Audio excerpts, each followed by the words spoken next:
নমস্কার বন্ধুরা, রাহিস মাল্টি ব্লগের একটি নতুন ব্লগে তোমাদের সকলকে জানাই অনেক অনেক স্বাগত। তোমরা সবাই কেমন আছো? ঈশ্বরের আশীর্বাদে নিশ্চয়ই তোমরা খুব ভালো আছো, আর আমরাও ভালো আছি। দিনটি ছিল 21শে ডিসেম্বর, শনিবার, আর ঘড়িতে তখন দুপুর 1টা। আর আজকের এই দিনটা আমার কাছে বিশেষ আনন্দের, কারণ আজকে আমি ঘুরতে যাচ্ছি। আর শুধু আমি একা নয়, আমরা বাচ্চা কাচ্চা মিলে 10 জন একসাথে যাচ্ছি। এই প্রথমবার ট্রেনে করে এত দূরে ঘুরতে যাব। খুব একটা দূর যদিও নয়, তবে যেহেতু আমি প্রথমবার যাচ্ছি তাই আমার কাছে অনেকটাই দূর। বিশেষ করে কিছুটা রাত আমাদের ট্রেনেই কেটে যাবে, এটা ভেবে তো আমার ভীষণ আনন্দ হচ্ছিল। আজ থেকে ওই 1-1.5 মাস আগে আমরা ডিসাইড করেছিলাম যে আমরা দীঘা যাব। তো ওই ডিসাইড করার পর কিছুদিন কেটে যাওয়ার পর যখন আমরা টিকিট কাটতে যাই, তখন দেখি যে দীঘার রিজার্ভেশন টিকিট আমরা পাচ্ছি না। তারপরে ঠিক করলাম তাহলে আমরা নবদ্বীপের কাটবো। সেই নবদ্বীপ মায়াপুর ঘুরে তারপরে যদি পারি তবেই আমরা দীঘা যাব। এটা যদিও দিদিভাইয়ের ডিসিশন ছিল, আমরা শুধু সাথ দিয়েছিলাম। আর ভাগ্যক্রমে আমরা নবদ্বীপের রিজার্ভেশন টিকিটটা পেয়েও যাই। আর আজকে সেই দিনটা দেখতে দেখতে দিনটি চলে এলো। আমার বিশ্বাসই হচ্ছে না মাঝে মধ্যে যে সত্যি সত্যি যাচ্ছি। এদিকে কিন্তু আমাদের ব্যাগ গোছানো প্রায় কমপ্লিট, আর যেটুকু গোছানো বাকি ছিল রান্না করতে করতে গুছিয়ে নিয়েছি। আর ঝটাপট করে রান্নাটাও করছি। আজ শুধু ভাতের সাথে এই নিরামিষ মূলা ঘন্ট, আর তার সাথে হচ্ছে মশলা দিয়ে মাছের ঝোল। তাড়াতাড়ি করে রান্নাটা করে নিচ্ছি, কারণ আমাদের ট্রেন হলো 4টায়। সময় মতো তো আবার স্টেশনে পৌঁছতে হবে। এমনিতেই কালকে রাত্রে রাহির পাপা স্বপ্নে দেখেছিল ট্রেন আমাদের ছেড়ে চলে গেছে, আর সেই ভয়টাই যেন কাজ করছিল। বারবারই মনে হচ্ছিল যদি একটু দেরি হয়ে যায়, সত্যি সত্যি যদি ট্রেন আমাদের ছেড়ে চলে যায়। তাই তাড়াতাড়ি করছি। আর এদিকে আমার মূলা ঘন্ট হয়ে গেছে, ভাতটাও বসিয়ে দিয়েছি। এবার মাছগুলো ভেজে নিয়ে ঝোলটা ঝটাঝট করে নিই।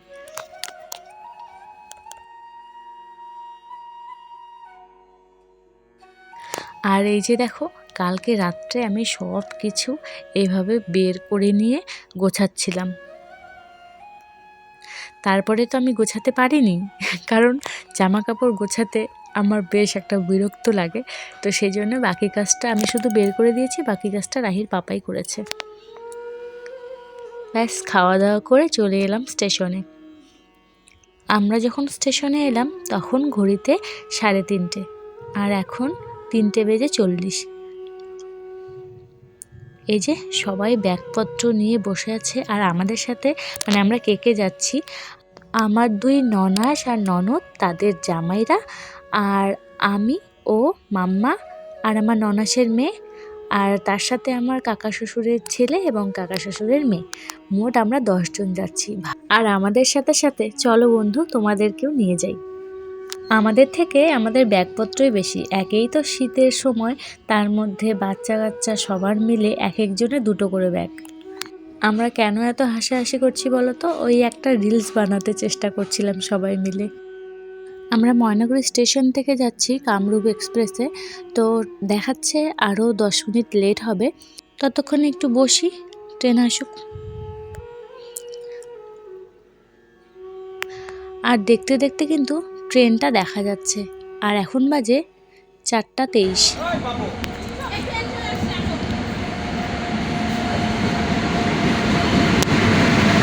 দাঁড়িয়ে দাঁড়িয়ে দেখছিলাম কোন কামরাটা আমাদের। তবে একটা জিনিস বেশ ভালো হয়েছে, সবাই মিলে একটা কামরার মধ্যেই পড়েছি, অন্য কোথাও আর আমাদের যেতে হবে না। চলো তাহলে আস্তে আস্তে সবাই ট্রেনে উঠি, আর তোমরাও আমার সাথে থাকো। সিট নিয়ে বসে পড়েছি, আর ট্রেনটাও কিন্তু ছেড়ে দিয়েছে। সত্যি সত্যি যাচ্ছি, ভাবতেই পারছি না। মানে এটা কিন্তু আমার জীবনের একটা বড় পাওয়া, একটা ইচ্ছে পূরণও বলতে পারো। কয়েকদিন আগেই আমার মা বাবু ওনারা ঘুরে গেছেন, আর ওনাদের মুখে শুধু গল্প শুনতাম আর ভাবতাম আমরাও কবে যাব। সত্যি সত্যি আজকে যাচ্ছি, এই এক বড় ইচ্ছে পূরণ আমার। এগুলোই তো স্মৃতি হয়ে থাকবে একদিন, তাই আমাদের জীবনের স্মৃতির খাতায় আরও কয়েকটি পাতা যুক্ত হলো। এখন সন্ধ্যা, তো কিছু খেতে মন চাইছিল, তো বাড়ি থেকে আমি মুড়িটা নিয়ে এসেছি, মুড়ি চানাচুর সাথেই নিয়ে এসেছি, কিন্তু কোনো বাসনপত্র আনিনি, শেষে ভারী হয়ে যাবে আর ওই বাসন নিয়ে কোথায় টানাটানি করব, তার থেকে এই প্লাস্টিক আর পেপার ছিল সেটা দিয়ে কাজ চালিয়ে নিচ্ছি। এভাবে করে খেতে কিন্তু বেশ মজাই লাগছিল। আর এই দেখো মনের হাতের কি অবস্থা, ওর হাতে না গরম ডাল পড়ে গেছিলো, তাই এরকম ফোসা পড়ে গেছে। আর মুড়ি খেতে খেতে আমরা কিন্তু শিলিগুড়ি এনজেপিতে এসে পড়েছি, আর আসার সাথে সাথেই দেখছি বন্দে ভারত এক্সপ্রেসটা ছেড়ে দিল, তাই একটু ক্যামেরা বন্দি করে নিলাম।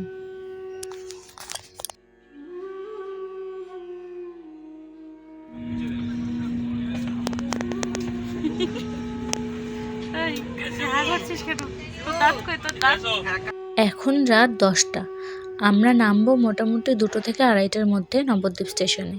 তো ততক্ষণে একটু ঘুমানোর প্রস্তুতি চলছে, এই যতটুকু আর কি ঘুমানো যায় এইটুক সময়ে।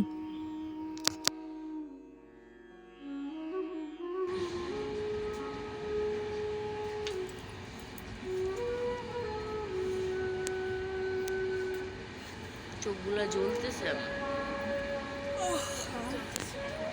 এর মধ্যেই কিন্তু আমরা উঠেও পড়েছি, আমরা মোটামুটি রেডি হয়ে বসেছি, শুধু বাচ্চাদের তোলা বাকি।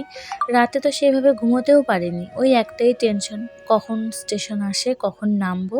চলো আমাদের ট্রেন দাঁড়িয়েও গেছে, আমরা আস্তে আস্তে নামি।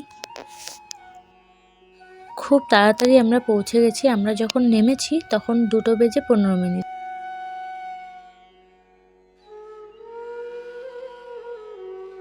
গুড মর্নিং এখনো হয় নাই, হ্যাঁ দিব কিনা দিব। শুভ নিশিরা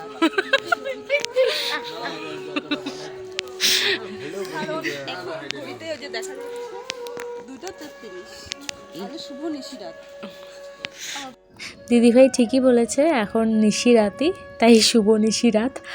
আর আমরা এখন আর কোথাও বেরোবো না, আমরা এই স্টেশনেই থাকবো, ভোরবেলার দিকে বেরিয়ে তারপরে আমরা রুম খুঁজবো।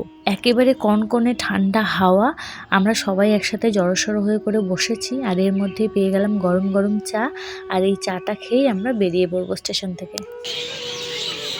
তো আমরা স্টেশন থেকে বেরিয়ে এখন টোটো নিচ্ছি, এখন আমরা যাব যেখানে রুম পাওয়া যাবে আর কি। তো চলো আজকের ব্লগটাও তাহলে এখানে শেষ করছি, দেখা হচ্ছে অন্য একটি ব্লগে। ততক্ষণে তোমরা খুব ভালো থেকো, সুস্থ থেকো আর সাবধানে থেকো। আজকের ব্লগটা তোমাদের কেমন লাগলো সেটা কিন্তু অবশ্যই জানিও, আর ভালো লাগলে একটা লাইক করে দিয়ে আমার চ্যানেলটাকে সাবস্ক্রাইব করে দিয়ে আমার পাশে থাকো।